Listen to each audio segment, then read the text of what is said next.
let me tell you, there are American lives at stake here. Because a number of these elections could determine whether hundreds of thousands of people remain in or even fall into what's known as the Medicaid Gap.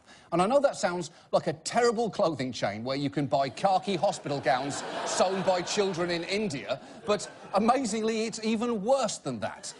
Meet Kathy Owen, a Texas woman who can't afford insurance, has a family history of colon cancer, and is desperately saving up for a colonoscopy. $8,000 stands between me and maybe another 20 years of my life if I have colon cancer. But I find myself now, at 53, with grown kids, in serious need of help. Hard to ask for, but absolutely necessary. That's just terrible.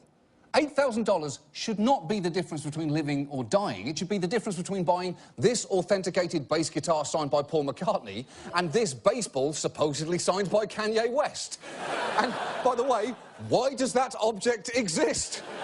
Is Kanye West interrupting baseball games now? I'm gonna let you finish this pitch, but my signature is the greatest signature of all time. Of all time! And look, if your instinct is, wasn't Obamacare supposed to solve this kind of problem? Well, yes, you're right, it was.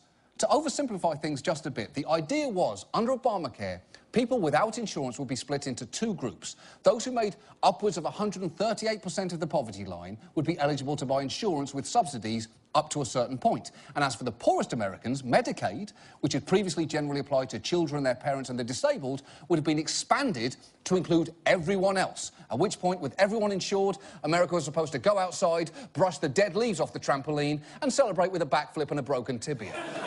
The Supreme Court even famously upheld Obamacare in 2012. What you may not remember is that even that very day, there were hints it may not have been an unequivocal victory. John Roberts sided with the 4 liberal justices, voting 5-4 to uphold nearly all of President Obama's health care law.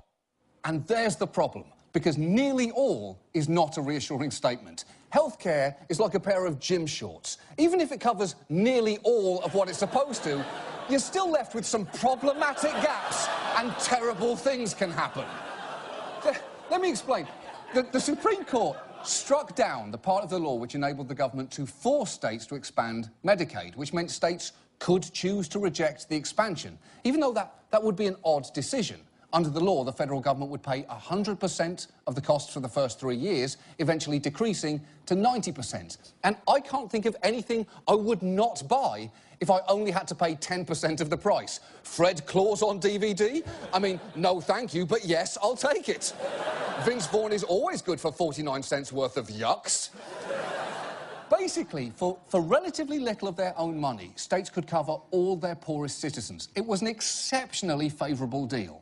But guess what many states chose to do?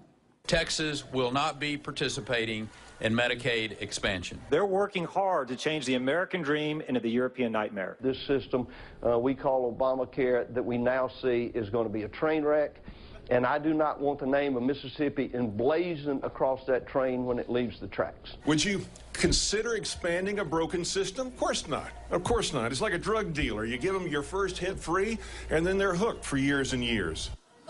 Yeah, except in this instance, that drug addict has cancer, the drug being pushed is chemo, and the corner boys have 7 years of fucking med school.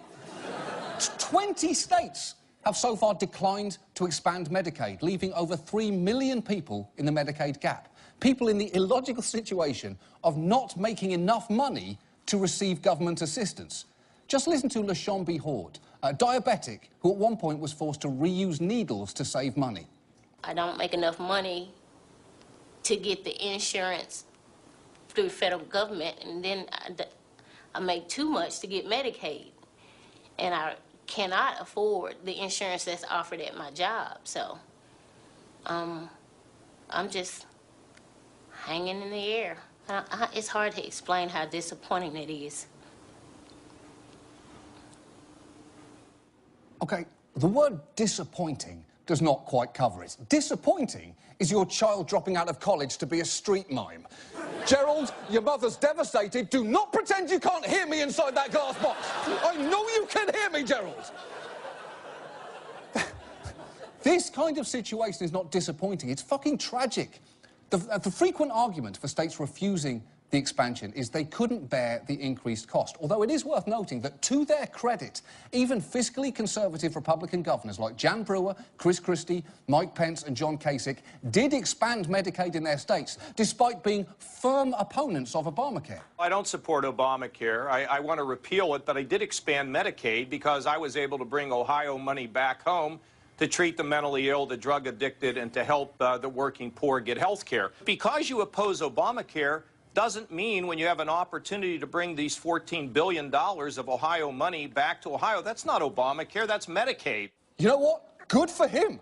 Good for him, although it's a bit weird when accepting billions of dollars to give health care to poor people is somehow a brave and noble stand. When all Kasich technically did was see a dump truck full of money backing into his driveway and just not say stop.